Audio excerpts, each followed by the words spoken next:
আসসালামু আলাইকুম। বিবিসি আন্তর্জাতিক বিশ্ব সংবাদে আপনাকে স্বাগত। শুরুতে সংবাদ শিরোনাম, পরে বিস্তারিত। বাংলাদেশের সর্বশেষ গুরুত্বপূর্ণ আপডেট সংবাদে আপনাকে স্বাগত। শুরুতেই সংবাদ শিরোনাম, পরে বিস্তারিত। প্রথমেই জানাবো আমাদের হাতে থাকা সর্বশেষ গুরুত্বপূর্ণ সবথেকে তাজা আপডেট সংবাদ। কুমিল্লায় জয় বাংলা স্লোগান দিয়ে পুলিশের গাড়ি ভাঙচুর। পুলিশের উপর হামলা, গাড়ি ভাঙচুরের ঘটনায় আটক 19। ঢাকা চট্টগ্রাম মহাসড়কের কুমিল্লার বুড়িচংয়ে জয় বাংলা স্লোগান দিয়ে হাইওয়ে থানা পুলিশের উপর হামলা এবং গাড়ি ভাঙচুরের ঘটনায় 19 জনকে গ্রেপ্তার করা হয়েছে। এই ঘটনায় এখন পরিস্থিতি থমথমে অবস্থা বিরাজ করছে। জানাবো বিরোধী দলীয় নেতার সঙ্গে ব্রিটিশ হাই কমিশনারের সাক্ষাৎ। বিরোধী দলীয় নেতা ও বাংলাদেশ জামাত ইসলামের আমির ডাক্তার শফিকুর রহমান এমপির সঙ্গে ঢাকায় নিযুক্ত British high commissioner Sarah Cook সৌজন্য সাক্ষাৎকার করেছেন। এ সময় তার সঙ্গে উপস্থিত ছিলেন ব্রিটিশ হাই কমিশনারের হেড অব পলিটিক্যাল বা টিমোথি ডাকেট এবং second secretary political miss Kate Ward. এরপর জানাবো ইসলামী ব্যাংক নিয়ে উদ্বেগ প্রকাশ এবিবির। ইসলামী ব্যাংক ঘিরে চলমান অস্থিরতা নিয়ে উদ্বেগ প্রকাশ করেছে ব্যাংকগুলোর প্রধান নির্বাহীদের সংগঠন অ্যাসোসিয়েশন অব ব্যাংকার্স বাংলাদেশ বা এবিবি। আজ বাংলাদেশ ব্যাংকের গভর্নরদের সঙ্গে বৈঠক শেষে এই উদ্বেগের কথা জানান এবিবির চেয়ারম্যান এবং সিটি ব্যাংকের ব্যবস্থাপনা পরিচালক মাসরুর আরেফিন। এদিকে রোহিঙ্গা ইস্যুতে স্থানীয়দের জন্য বরাদ্দ 5% নামিয়ে আনল জাতিসংঘ। 12 লাখের বেশি রোহিঙ্গাকে আশ্রয় দেয়া কক্সবাজারে স্থানীয়দের জন্য বরাদ্দের আর্থিক সহায়তা 5% 25% থেকে নামিয়ে এনেছে জাতিসংঘ। প্রতিবছরই প্রদান করা যৌথ সারাদান পরিকল্পনা বা জেআরপি এবারের পরিকল্পনায় এমনই সিদ্ধান্ত ঘোষণা করা হয়েছে। এবং সর্বশেষ জানাবো পুশিন এবং সীমান্ত হত্যার প্রতিবাদ। সীমান্তবর্তী জেলায় প্রতিবাদ সমাবেশ। ঢাকায় বিক্ষোভ করবে 11 দলীয় জোট। বাংলাদেশে পুশিন সীমান্ত হত্যার প্রতিবাদে আগামী শুক্রবার দেশের সীমান্তবর্তী সকল জেলা এবং সীমান্তবর্তী পয়েন্টে প্রতিবাদ সমাবেশ করবে 11 দলীয় ঐক্য। এছাড়াও সারা দেশে খুন, ধর্ষণ এবং আইনশৃঙ্খলার অবনতির প্রতিবাদে আগামী 15 জুন রাজধানীর শাহবাগে শহীদ হাদি চত্বরে বিক্ষোভ কর্মসূচি ঘোষণা করেছে 11 দলীয় ঐক্য। প্রিয় দর্শক, এতক্ষণ শুনছিলেন সংবাদ শিরোনাম, এবারে বিস্তারিত। তবে তার আগে বন্ধুরা অনুরোধ থাকবে এই সংবাদটিতে একটি লাইক দিন। এই চ্যানেলে আপনি নতুন হয়ে থাকলে আমাদের সংবাদটি দেখতে দেখতে চ্যানেলটি সাবস্ক্রাইব করে রাখুন। কমেন্ট করে বন্ধুরা আপনার মূল্যবান মতামত জানিয়ে দিন আপনি বিশ্বের কোন দেশ থেকে বা বাংলাদেশের কোন স্থান থেকে আমাদের সংবাদটি দেখছেন এবং শুনছেন। আর বন্ধুরা, সংবাদটি আপনার সোশ্যাল মিডিয়া ফেসবুকে শেয়ার করে বন্ধুদেরও দেখার সুযোগ করে দিন। আর বন্ধুরা, গাজা যুদ্ধে আপনি যদি নিরীহ ফিলিস্তিনিদের ভালোবেসে থাকেন, কমেন্টে ইয়েস লিখে পুরো বিশ্ববাসীকে আমাদের এই তাজা আপডেট সংবাদটি দেখার সুযোগ করে দিন। এবারে বিস্তারিত। রোহিঙ্গা ইস্যুতে স্থানীয়দের জন্য বরাদ্দ 5% নামিয়ে আনল জাতিসংঘ।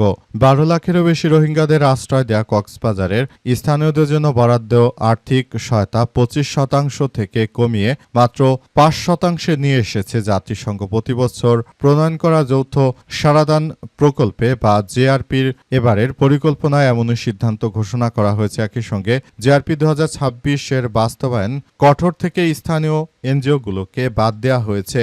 কক্সবাজারের কর্মকর্তারা এনজিওদের সংগঠন কক্সবাজার সিএসও এনজিও ফোরাম বা সিসিএনএফ এক সংবাদ সম্মেলনে এমনটাই দাবি করেছে। বুধবার কক্সবাজারে প্রেস ক্লাবে ওই সংবাদ সম্মেলনের আয়োজন করা হয়। সংবাদ সম্মেলনে অভিযোগ তোলা হয় জাতিসংঘভুক্ত সংস্থা এনজিও ও জাতীয় এনজিওগুলোর কোনো পক্ষে রোহিঙ্গাদের প্রত্যাবর্ষণ নিয়ে পরিকল্পনা করছে না। কোনো সংস্থাই এখন পর্যন্ত রোহিঙ্গাদের নিরাপদ প্রত্যাবর্ষণে কোনো রোডম্যাপ নিয়ে পরিকল্পনা করছে না। তারা কেবল বরাদ্দ নিয়ে ব্যস্ত আছে। বর্তমানে যদি এভাবে চলতে থাকে তাহলে রোহিঙ্গাদের ব্যাপার নিয়ে বাংলাদেশে আসলে একটি বড় ধরনের সমস্যার সৃষ্টি হতে পারে। তাই আমরা বলবো যে বিষয়গুলো নিয়ে তারা যেন খুবই গুরুত্ব সহকারে ভাবে এবং এগুলো যদি এভাবে চলতে থাকে তাহলে ভবিষ্যতে এর পরিণতি আমাদের সবার জন্যই খুবই খারাপ পরিণতি ভোগ করতে হতে হতে পারে বলে এমন কথাই জানানো হয়েছে এবং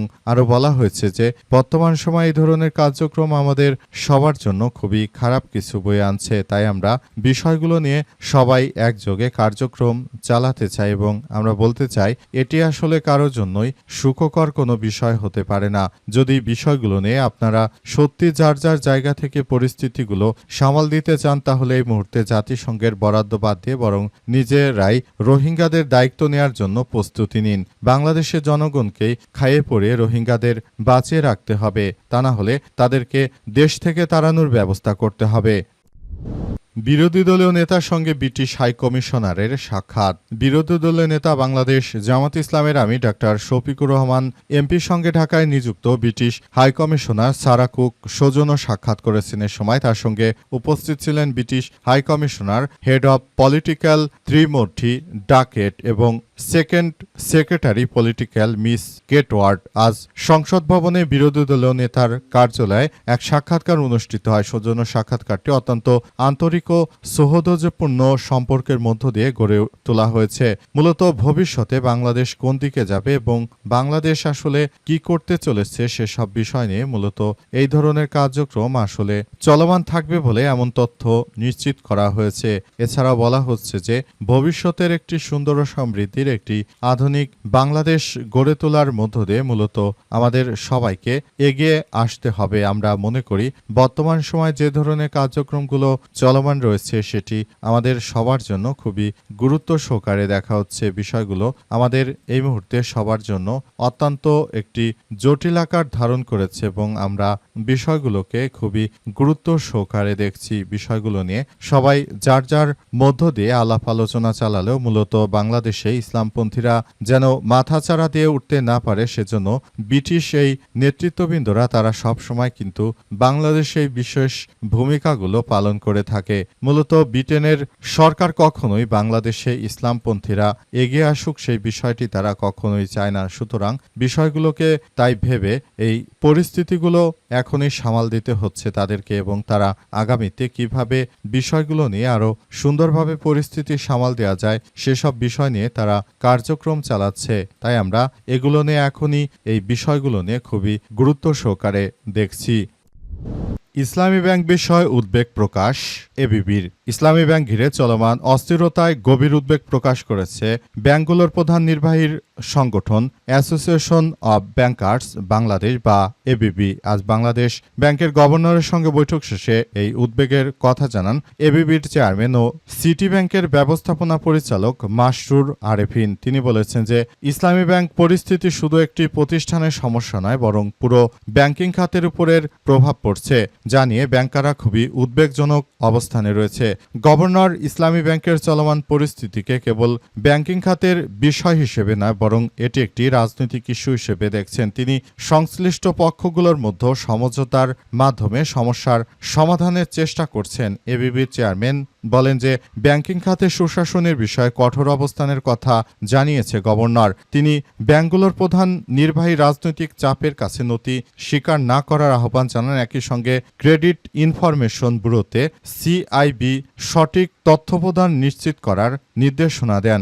ব্যাংকিং খাতে ঋণ প্রবাহ বাড়ানোর বিষয়ে আলোচনা হয়েছে জানিয়ে তিনি বলেন যে ব্যাংকিং খাতে ক্রেডিট গ্রোথ বা ঋণের প্রবাহ বাড়ানোর প্রচেষ্টায় সরকার ও কেন্দ্রীয় ব্যাংক ৬০,০০০ কোটি টাকার একটি নতুন প্যাকেজ নিয়ে আসছে। ক্ষুদ্র ও ছোট মাঝারি উদ্যোক্তাদের বা এমএসএমই এর জন্য নতুন প্যাকেজ থেকে ঋণ পাওয়ার উদ্যোগ দেয়া হয়েছে। কেন্দ্রীয় ব্যাংকের রিফাইনারি স্কিমের আওতায় এই অর্থ বিতরণ করা হবে বলে এমন তথ্য উল্লেখ করা হয়েছে। জয় বাংলা স্লোগান দিয়ে পুলিশের গাড়ি হামলা ভাঙচুরের ঘটনায় আটক ১৯। ঢাকা চট্টগ্রাম মহাসড়কের কুমিল্লার বুড়িচংয়ে জয় বাংলা স্লোগান দিয়ে পুলিশের গাড়ি ভাঙচুর করার ঘটনা ঘটে এবং এরপরই সেখানে তীব্র উত্তেজনা ছড়িয়ে পড়ে। এই ঘটনায় সেখানে এখন পরিস্থিতি থমথমে অবস্থা বিরাজ করছে এবং সেখানে মূলত সবাই আগের থেকে এই পরিস্থিতিগুলো সামাল দেওয়ার জন্য তারা খুবই ব্যাপক আকারে কার্যক্রম চালাচ্ছে। জয় বাংলা স্লোগান দিয়ে এই গাড়ি ভাঙচুরের ঘটনায় সেখানে মূলত সবাই আগের থেকে অনেক বিষয়গুলো খুবই গুরুত্ব সহকারে দেখছে। পুলিশের সদস্যরা যে সারা দেশ জুড়ে এমন ঘটনা ঘটছে যে জয় বাংলা স্লোগান দিয়ে শুধু চট্টগ্রামের ওই জায়গায় নয় বরং দেশের আরও বেশ কয়েকটি জায়গায় এমন আক্রমণের ঘটনা ঘটেছে। এমনকি জয় বাংলা স্লোগান দিয়ে মাইকে জয় বাংলা স্লোগান দিয়ে বিএনপির নেতাকর্মীদের ঘরবাড়ি গুড়িয়ে দিয়েছে আওয়ামী লীগের নেতাকর্মীরা। এই ঘটনায় বিএনপির স্বরাষ্ট্রমন্ত্রী সালাউদ্দিন আহমেদ তিনি মূলত আওয়ামী লীগের ব্যাপারে তিনি ব্যাপক কার্যক্রম চালাতে শুরু করেছেন। মূলত নতুন করে তিনি আবার যে বিষয়গুলো দেখভাল করার কথা বলছেন, এ কারণে মূলত আবারও দেশজুড়ে সাঁড়াশি অভিযান শুরু হয়েছে। এর ফলে আওয়ামী লীগের নেতাকর্মীদের যেখানেই পাওয়া যাচ্ছে তাদেরকে সেখান থেকে আটক করা হচ্ছে, তাদেরকে আটক করে থানায় নিয়ে আসা হচ্ছে। গতকাল জয় বাংলা স্লোগান দিয়ে এই পুলিশের গাড়ি ভাঙচুরের ঘটনা শেখ হাসিনা পালিয়ে যাওয়ার পর এখন পর্যন্ত একবারও হয়নি, কিন্তু এবারই সর্বপ্রথম এমন কোনো ঘটনা ঘটল যে জয় বাংলা স্লোগান দিয়ে পুলিশের গাড়ি ভাঙচুর করা হলো। এই ঘটনায় তাই বিএনপির পক্ষ থেকে এই মামলা দায়ের করা হয়েছে, অর্থাৎ পুলিশের পক্ষ থেকে মামলাটি দিয়ে তারপর আওয়ামী লীগের নেতাকর্মীদেরকে আটক করা হচ্ছে। আওয়ামী লীগের নেতাকর্মীদেরকে আটক করে তারপর মূলত আওয়ামী লীগকে একরকম চাপে রাখার চেষ্টা করছে বর্তমান সরকার। বিষয়গুলো নিয়ে আওয়ামী লীগের অনেক নেতাকর্মী ইতিমধ্যে অভিযোগ করেছে, তবে বিষয়গুলো আদতে শেষ পরিস্থিতি কোন দিকে যাবে সেটি সম্পর্কে এখন পর্যন্ত কেউ সত্যি বলতে কোনো কথাই আসলে বলতে পারছে না। সবাই শুধু যার যার জায়গা থেকে পরিস্থিতিগুলো নিয়ন্ত্রণের চেষ্টা করলেও কি হবে শেষ পর্যন্ত বলা যাচ্ছে না।